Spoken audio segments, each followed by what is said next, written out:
Hello everyone, welcome to Sonam classes. आज जो है हम अपना प्रैक्टिकल एप्लीकेशन ऑफ सेट्स का पार्ट 4 करेंगे। यानी कि आज जो है हम 3 इवेंट्स पर डिस्कशन करेंगे कि हमारे पास अगर वर्ड प्रॉब्लम दे रखी है, यानी कि हमें जब स्टेटमेंट दे रखी है तो उसको रीड करके हम ये देखेंगे कि हमें 3 इवेंट्स गिवन होंगे। तो 3 इवेंट्स के अकॉर्डिंग हमारा क्या फॉर्मूला है, हमें किस तरीके से करना है, सबसे पहले उस फॉर्मूले को सीखते हैं एंड देन हम अपने क्वेश्चंस करेंगे। So let's start. तो 3 इवेंट्स हमने ले लिए, एक का नेम ए रख दिया, एक का बी रख दिया और एक का सी रख दिया। अकॉर्डिंग टू अवर क्वेश्चन हम जो भी हमें डाटा दे रखा होगा उसके अकॉर्डिंग हम तीनों का नाम रख देंगे। ठीक है। अब हमें किन किन चीज़ों की ज़रूरत पड़ेगी, हमें अपने डाटा में से number of A, number of B, number of C and number of A intersection B, number of B intersection C, number of C intersection A and number of A intersection B intersection C and number of A union B union C। In datas की value हमें मिल सकती है हमारे question के according. तो सबसे पहले हमारा वही कॉन्सेप्ट है कि हम ये रीड करके पता करते हैं कि हमारा क्वेश्चन कितने इवेंट का है। उसको रीड आउट करने के बाद हम अपने डाटास की वैल्यू देखते हैं कि हमें क्या वैल्यू गिवन है। तो किन किन चीज़ों की वैल्यू हमारे 3 इवेंट में आ सकती है। जैसे कि हमारे 2 इवेंट में तो 4 चीज़ें होती थी, number of A, number of B, number of A union B, number of A intersection B. A only B only का कॉन्सेप्ट अलग था, वो हमें जब फाइंड आउट करना था हम उसके बारे में डिस्कशन कर चुके हैं अपने 2 इवेंट्स वाले टॉपिक में। तो 3 इवेंट्स में ये हो सकता है कि भाई सिंगल सिंगल वैल्यू भी हो, डबल डबल का भी कॉमन हो सकता है, ट्रिपल का भी कॉमन हो सकता है और ओवरऑल जो भी सारी चीज़ों का है वो हो गया यूनियन। तो इसी तरह से जब हमें इन सब में से कोई एक वैल्यू फाइंड करनी हो तो इसका मतलब इनमें से कोई भी एक वैल्यू फाइंड आउट करने के लिए कह सकता है। तो इसका मतलब हमें अगर मान लो ये निकालना है तो हमें ये सारा डाटा गिवन होगा। मान लो मुझे ये निकालना है तो ये सारा डाटा गिवन होगा। तो एक फॉर्मूला करते हैं, इसके फॉर्मूले से हम जिसकी चाहे वैल्यू निकाल सकते हैं अगर हमें बाकी सारी अदर वैल्यूज़ गिवन हो तो। देखो फॉर्मूला क्या है। Number of A union B union C का फॉर्मूला क्या होता है, आपको मैंने उसमें भी सिखाया था। पहले सिंगल सिंगल ले लो। So number of A plus number of B plus number of C ले लिया। सिंगल सिंगल सिंगल सिंगल लेने के बाद हमने वो जो दो दो वैल्यूज़ नोट करी थी, आप दो दो को उठाएंगे, सिंगल सिंगल वाली सारी प्लस की आएंगी, डबल डबल वाली सारी माइनस की आएंगी। तो number of A intersection B, yes, और क्या था, number of B intersection C, yes, minus number of C intersection A. जब सिंगल सिंगल वाला हमने प्लस का लिया, डबल डबल वाले सारे हमने माइनस के लिए, तो अब किसकी बारी आई, तीनों वालों की। तो वो हम तीनों क्या ले लेंगे, प्लस की। तो कहने का मतलब ये यूँ चला, पहले प्लस वाले, फिर माइनस वाले, फिर प्लस वाले। जो सिंगल सिंगल वाले थे वो प्लस के लिए, जो डबल डबल वाले थे वो माइनस के लिए, और फिर किसकी बारी थी, प्लस की थी। तो ये आगे अब 3 वाले तो है ही नहीं ना, और यहाँ हमारा सारा इंटरसेक्शन वाला पार्ट आता है और ये जो हमारा फाइनल है ये होता है यूनियन। तो हमने अपना फॉर्मूला भी लर्न कर लिया। फॉर्मूला हो गया number of A union B union C का number of A plus number of B plus number of C minus number of A intersection B minus number of B intersection C minus number of C intersection A plus में number of A intersection B intersection सी।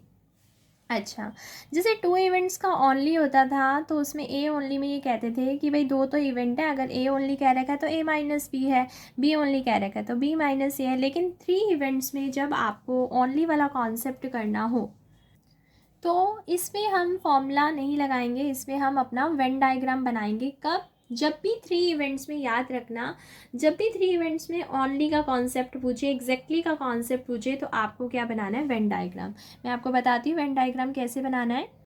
जब भी हमसे 3 events में only की चीज़ find out करने के लिए कहा जाए, चाहे A only, B only, C only, A B only, B C only या सी ए ओनली, तो जब भी 3 इवेंट्स में हमसे ओनली के लिए फाइंड आउट करने के लिए कहा जाएगा तो हम हमेशा क्या बनाएंगे, वेन डायग्राम बनाएंगे। अब वेन डायग्राम कैसे बनाना है, आपके पास 3 इवेंट्स होंगे, जैसे कि आपको ए इवेंट दे रखा है, बी इवेंट दे रखा है, सी इवेंट दे रखा है। तो आपने फर्स्टली 3 सर्कल ड्रॉ करने हैं और इस तरीके से ड्रॉ करने हैं कि वो आपस में एक दूसरे को काटते हों, यानी कि इस तरीके से देखो, जैसे मैंने एक सर्कल बनाया, दैट इज़ ओवर ए। अब जब मैं बी बनाऊंगी तो इसे कट करते हुए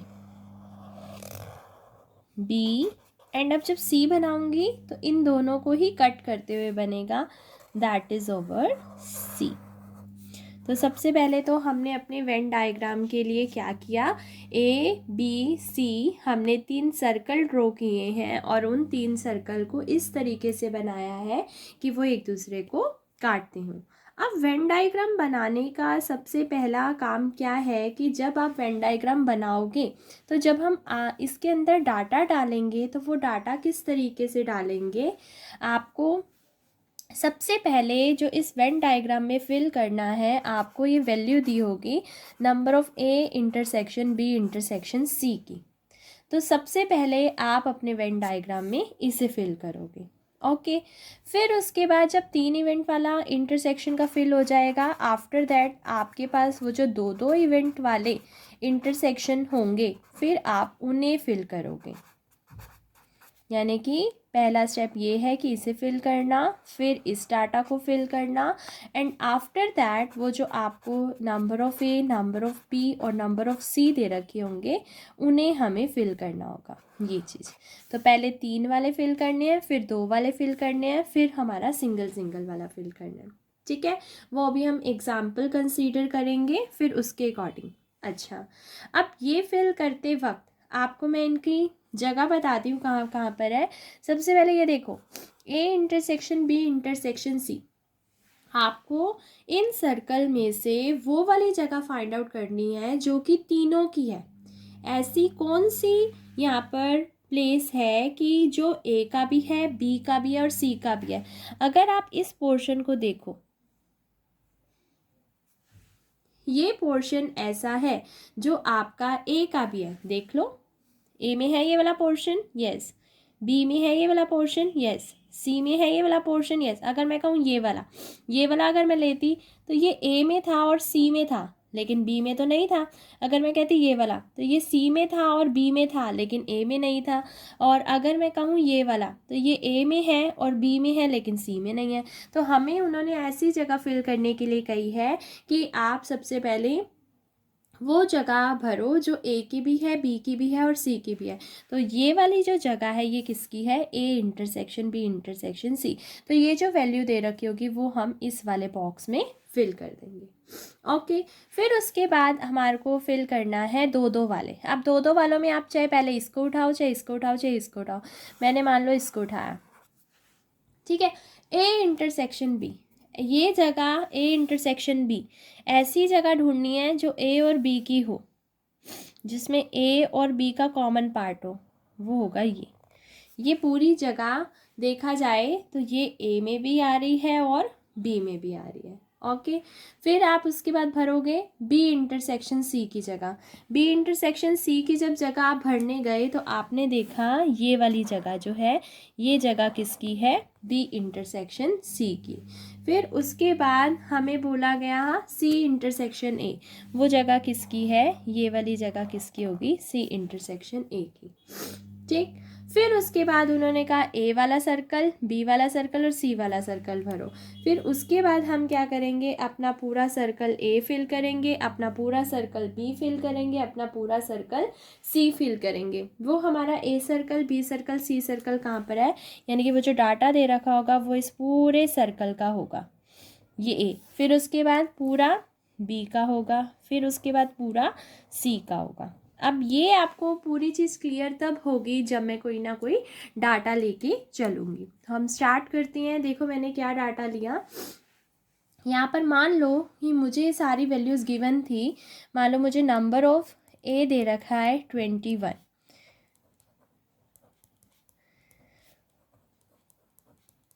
ये दे रखा है 29। मैं किसी क्वेश्चन का ही पिक कर रही हूँ डाटा ताकि आपको ईजी हो जाए।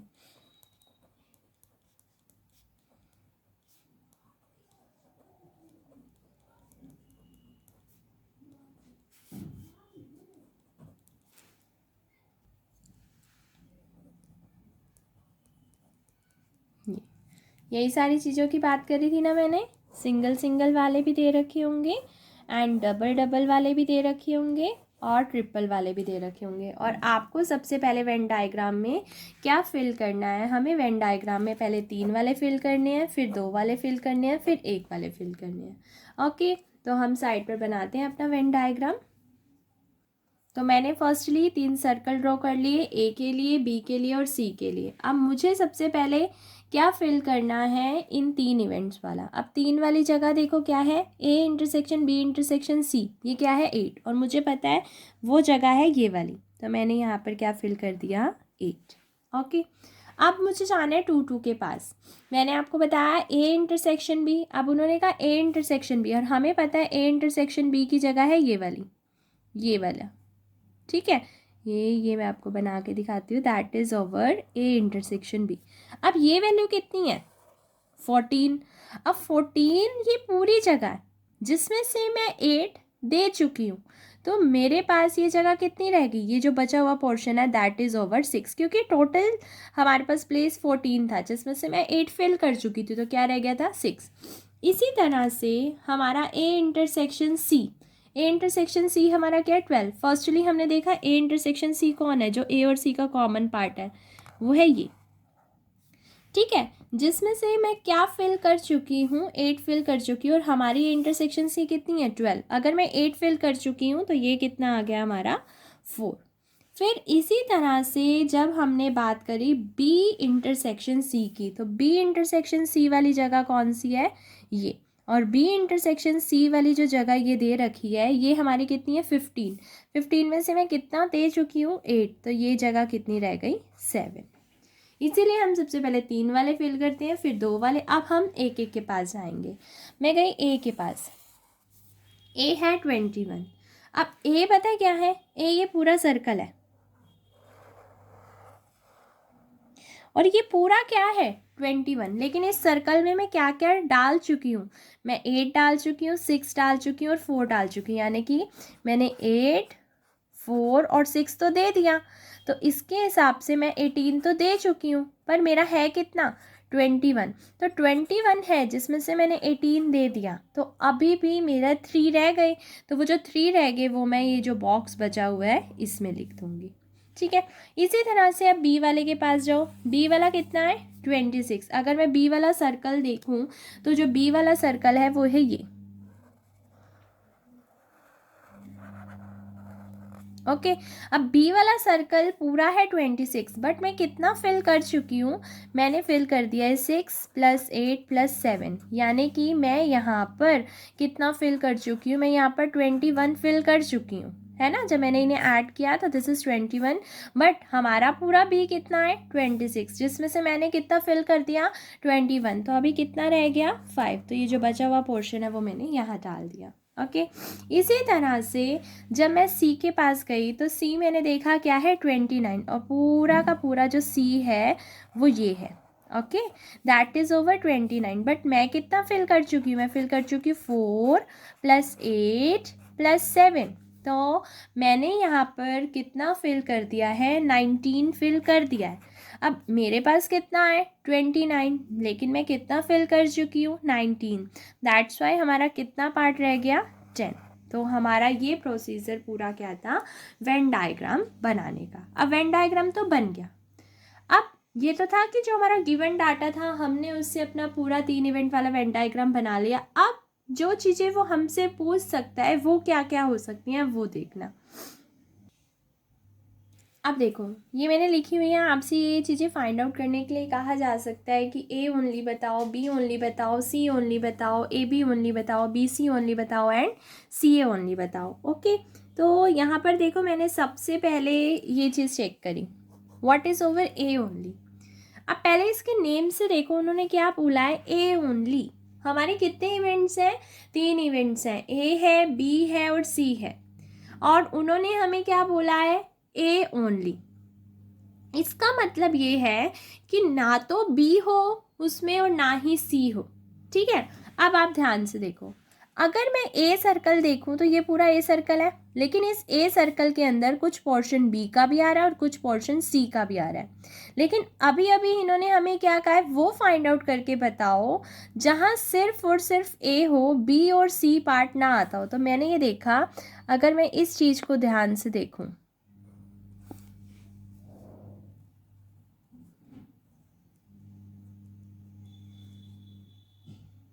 इस वाली चीज़ को अगर मैं ध्यान से देखूं जहाँ मैंने लाइंस ड्रॉ करी हैं, तो ये वाली जो पोजीशन है आप यहाँ देखो, यानी कि यहाँ से यहाँ तक वाला पोर्शन, ये और ये वाला पोर्शन,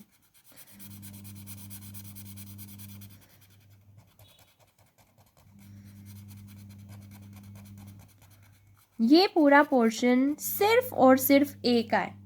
देख लो, इस वाली जगह में ना तो बी आ रहा है, इस वाले जो हमने येलो कलर किया है इस वाली जगह में ना तो ए आ रहा है और ना ही सॉरी ना ही बी आ रहा है और ना ही सी आ रहा है। तो ये जगह सिर्फ और सिर्फ किसकी है, ए की। अगर मैं बोलती ना खाली, मतलब यूँ बोलती ए, तो आप कहते ये पूरा सर्कल, ये पूरा, क्योंकि उसके अंदर बी और सी का उन्होंने कुछ पूछा ही नहीं था, उन्होंने कहा था ए।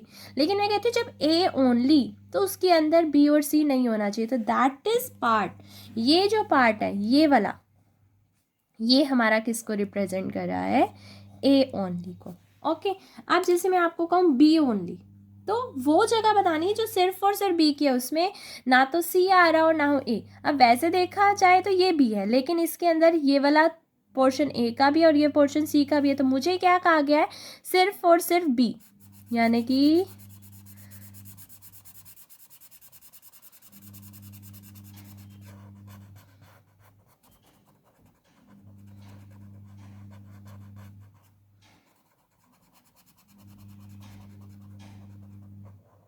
ये पोर्शन में ना तो सी है और ना ही ए है, तो ये पोर्शन हमारा क्या हो गया, बी ओनली।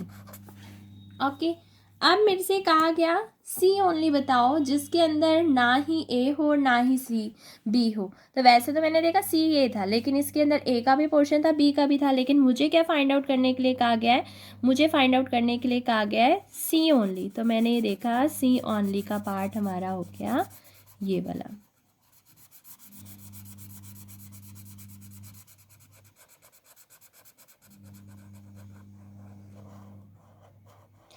तो ये पोर्शन हमारा किसको रिप्रेजेंट कर रहा है, सी ओनली को।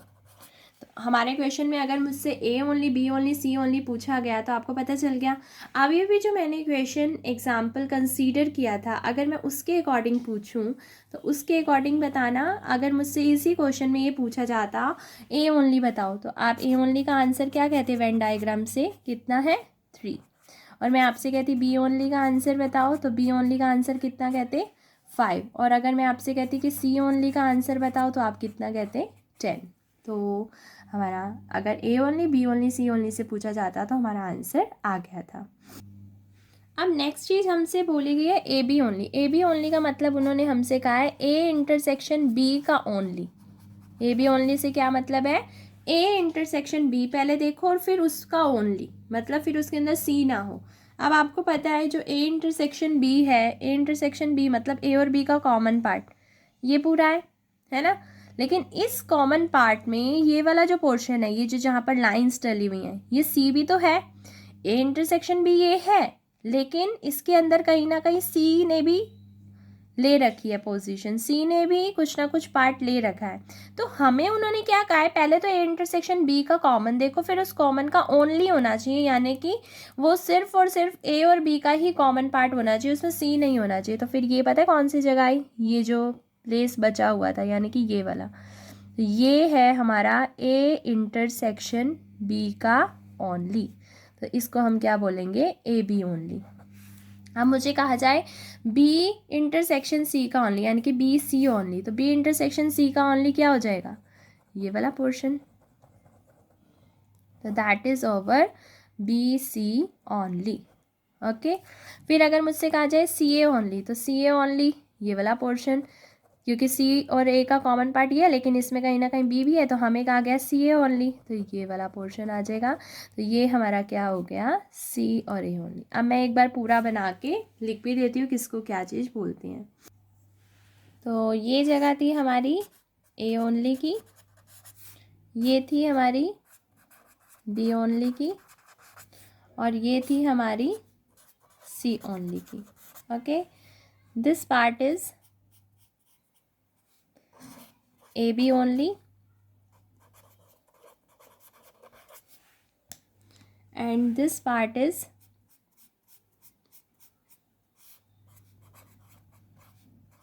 BC only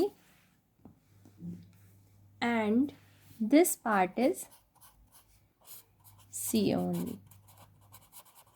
तो हमसे ये चीज़ें पूछी जा सकती हैं. ओके, चल अब हम इससे रिलेटेड एग्जाम्पल करते हैं, क्वेश्चन करते हैं. देखो क्या है statement. In a group of athletic teams in a college 21 are in basketball team, 26 in hockey team and 29 in football team. If 14 play hockey and basketball, 12 play football and basketball, and 15 play hockey and football, and 8 play all the three games, then find how many players are there in all and how many play football only. तो सबसे पहला हमारा step वही कि हमारा question कितने event का है हमें ये फाइंड आउट करना होता है. तो हमने ये देखा कि हमारे क्वेश्चन में 3 चीज़ों की बात की गई है.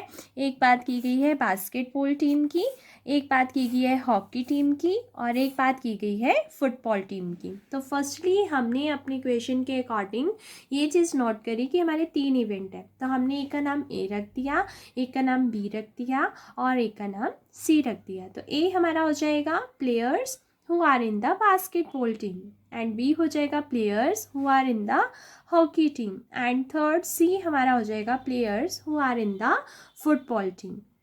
ओके, तो फर्स्टली हमने ये नोट कर लेंगे. फिर उसके बाद हमारे डाटा में ए क्या है, बी क्या है, सी क्या है, ए इंटरसेक्शन बी क्या है, बी इंटरसेक्शन सी क्या है, सी इंटरसेक्शन ए क्या है, A intersection B intersection C क्या है, ये हम सारी चीज़ें नोट करेंगे. तो देखो, तो सबसे पहले हमने यही लिखा A players who are in basketball team, B and C. Okay, अब हमने ये सारी चीज़ बना ली कि हमें ए चाहिए, बी चाहिए, सी चाहिए, A intersection B, B intersection C, C intersection A और A intersection B intersection C. तो अब हम अपना डाटा फिर से रीड करते हैं. तो हमने देखा बास्केटबॉल का नाम ए है और ए में कितने हैं 21. हॉकी का नेम बी है, बी में कितने हैं 26.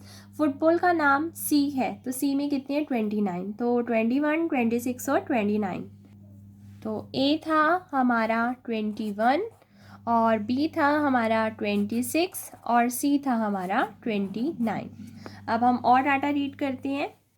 हमने आगे रीड किया 14 प्ले हॉकी एंड बास्केटबॉल. हाँ जी, हॉकी का नाम क्या था बी और बास्केटबॉल का नाम क्या था ए. तो ए इंटरसेक्शन बी में क्या दे रखा है 14. तो दैट्स वाई हम पुट कर देते हैं ए इंटरसेक्शन बी इज़ 14. आगे पढ़ा 12 play football and basketball. Football का नाम क्या है, फुटबॉल का नाम है सी और बास्केटबॉल का नाम क्या रखा था हमने ए. तो ए इंटरसेक्शन सी कितना दे दिया 12. तो सी इंटरसेक्शन ए के आगे हमने क्या रख दिया 12. आगे गए 15 play hockey and football. Hockey, hockey का नेम क्या है, हॉकी का नेम है बी और फुटबॉल का नेम क्या है सी. तो बी इंटरसेक्शन सी हमारा कितना हो गया 15. तो हमने यहाँ क्या पुट कर दिया 15. आगे हमने पढ़ा 8 प्ले ऑल द 3 गेम. 8 ऐसे हैं जो basketball and hockey and football तीनों गेम खेल ही रहे हैं. तो A intersection B intersection C की वैल्यू कितनी हो गई हमारी 8. तो हमने सारा डाटा लिख दिया. ओके, अब हमें क्या क्या फाइंड आउट करना है वो देखते हैं. According to our first part, how many players are there in all. अब सब में, चाहे कोई हॉकी में है, चाहे फुटबॉल में है, चाहे फिर बास्केटबॉल टीम में है, किसी ना किसी में है. तो हमें ये बताना है कि वो किसी ना प्लेयर कोई ना कोई टीम में तो है, वो बताना. दैट मीन्स कि हमें यूनियन बतानी है, टोटल बताना है. तो फर्स्ट पार्ट में हमें कहा गया है A union B union C बताओ. ओके, क्वेश्चन मार्क डाल दिए. In the second part, how many play football only. Football का नाम क्या है सी. इसका मतलब हमें सेकंड पार्ट में क्या फाइंड आउट करना है सी ओनली. ठीक है, अभी वैसे मैंने डाटा इसी एग्जाम्पल का ही ले लिया था, इसी क्वेश्चन का ले लिया था जब आपको बेसिक करवाया था. ठीक है, तो दोबारा से पक्का भी हो जाएगा. तो करते हैं। अब हमें फर्स्ट पार्ट में यूनियन निकालनी है, सेकंड पार्ट में सी ओनली निकालना है। तो यूनियन का फॉर्मूला हमें आता है और सेकंड पार्ट में हमें वेन डायग्राम बनाना होगा। तो स्टार्ट करते हैं अपने क्वेश्चन को। तो ये सारा डाटा हमें गिवन था, हमें अपने यूनियन की वैल्यू निकालनी थी। तो हमने अपना फॉर्मूला पहले लिखा, number of A plus number of B plus number of C minus number of A intersection B minus number of B intersection C minus number of C intersection A plus में number of A intersection B intersection C. So data हमने अपना put किया। Number of A which is 21, number of B which is 26, number of C which is 29, फिर minus A intersection B 14, B intersection C 15 and C intersection A 12 and number of A intersection B intersection C is 8। जब हमने इसे solve किया, solve करने के बाद हमारी calculation करने के बाद ये वैल्यू आ गई हमारी 43। ठीक है, आप पहले इन नंबर्स को ऐड कर लोगे, ठीक है, फिर उसको इस 8 में ऐड करोगे, जो आएगा उसमें से इसे हम लेस कर देंगे। ओके, तो हमारा 43 आंसर आ गया। अब जब हमने इसे पूरा कैलकुलेट कर लिया है, हमारी यूनियन की वैल्यू हमसे पूछी गई थी, तो यूनियन की वैल्यू हमारी कितनी आ गई 43। तो हमारी यूनियन की वैल्यू कितनी आ गई थी 43। वैसे देखो हम अगर इन्हें ऐड करें तो इन्हें ऐड करके देखो यही बन रहा है 40, 60 एंड 70, 76 प्लस में 8, 84 आ गया ऐड करके, है ना। और लेस वाले भी देख लेते हैं, 10, 20, 30 एंड 39 और 2 41, ये आ गया हमारा 41। तो जब हमने इन्हें, ये था हमारे प्लस वाले और ये थे हमारे माइनस वाले, जब कैलकुलेट किया तो देखो यही आ रहा है ना 43। ठीक है, वो आप कैलकुलेट कर भी लेना, पहले आप लिखना है पूरा, प्लस वाले लिख दोगे और फिर माइनस वाले लिख दोगे। ओके, चलो यूनियन तो हमने फाइंड आउट कर लिया। अब हमारे सेकंड पार्ट के अकॉर्डिंग हमें सी ओनली चाहिए, और आपको पता है 3 इवेंट्स में जब हमें ओनली वाला करना हो तो वेन डायग्राम बनाना है। तो मैंने 3 सर्कल ड्रॉ कर लिए, एक ए के लिए, एक बी के लिए और एक सी के लिए, और आपको मैंने अभी अभी सिखाया और यही एग्जाम्पल ही लिया था। तो हम पहले 3 वाले पुट करते हैं। तो 3 वाला नंबर यहाँ पर आया। अब 2 वालों के पास जाते हैं, मैं ए इंटरसेक्शन बी के पास गई which is 14, A intersection B वाला है ये, और ये टोटल 14 है। तो 8 हम फिल कर चुके हैं, तो कितना रह गया 6। इसी तरह से बी इंटरसेक्शन सी के पास गई, बी इंटरसेक्शन सी वाला है ये 15, और जिसमें से कि मैं 8 फिल कर चुकी, तो कितना रह गया 7। इसी तरह से सी इंटरसेक्शन ए, सी इंटरसेक्शन ए है ये वाला पार्ट, है ना, और ये कितना है 12, जिसमें से मैं 8 फिल कर चुकी हूँ, दैट्स वाई ये कितना रह गया 4। फिर हम 1 के पास गए, हम ए के पास गए, 8 वाला सर्कल हमारा था 21, लेकिन हम कितना फिल कर चुके हैं, हम कर चुके हैं 4 + 8 + 6, यानी कि हम 18 कर चुके हैं, तो कितना रह गया 3। इसी तरह से हम बी वाले सर्कल के पास गए, बी वाला सर्कल पूरा है 26, लेकिन बी वाले सर्कल में हम 6 + 8 + 7 फिल कर चुके हैं, यानी कि हम 21 फिल कर चुके हैं, और हमारा कितना है 26, तो 21 कर दिया, कितना रह गया हमारा 5। इसी तरह से सी वाले के पास गए, सी वाला है हमारा 29, यानी कि ये वाला जो पूरा सर्कल है ये है 29, लेकिन हम कितना फिल कर चुके हैं 4 + 8 + 7, ओके, यानी कि हम 19 फिल कर चुके हैं, हमारा 29 है, तो ये कितना रह गया 10। तो वेन डायग्राम बना लिया। अब हमें क्या फाइंड आउट करना है, सी ओनली, हाँ जी, सी ओनली वाला पोर्शन आपको पता ही है, सी ओनली वाला पोर्शन है ये वाला, और इसके अंदर क्या लिखा हुआ है 10। तो बस आप लिख दो, लास्ट में फाइनल आंसर कैसे लिख के आना है वो देख लो। लिखोगे आप पूरा, by Venn diagram it is clear that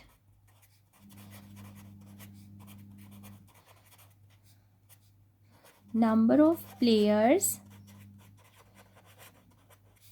who are in football only, that is over 10। तो हमारा आंसर कितना आ गया 10। ठीक है, तो हमारा पूरा एग्जाम्पल हो गया। नेक्स्ट वीडियो में हम आगे इससे रिलेटेड क्वेश्चन करेंगे। बाय।